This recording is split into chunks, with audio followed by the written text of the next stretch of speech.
আল মুখতার জামে মসজিদ, জাকির হোসেন রোড, মোহাম্মদপুর, ঢাকা।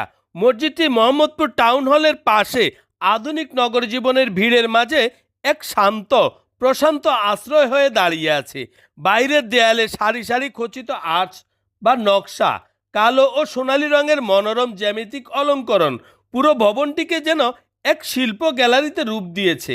প্রতিটি জানালা দেখতে যেন আরবীয় কারুকার্যের অনুপ্রেরণায় নির্মিত কোনো সূক্ষ্ম অলংকার।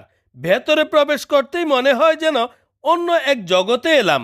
নরম আলো, সাদা টাইলস, মার্বেল কালারের পিলার আর সুশোভিত মেহরাব মিলিয়ে হৃদয়ের ভেতর এক পবিত্র প্রশান্তি ছড়িয়ে দেয়। মেহরাবের উপর লা ইলাহা ইল্লাল্লাহু মুহাম্মদ রাসূলুল্লাহ লেখা, যেখানে সব দিক থেকে তাকিয়ে থাকা আলোর মতো সবার মনকে ইমানের দিকে টেনে আনে। এই মসজিদে নেই আড়ম্বরের অতিরিক্ত প্রদর্শনী, কিন্তু আছে এক গভীর নিবিড় সৌন্দর্য,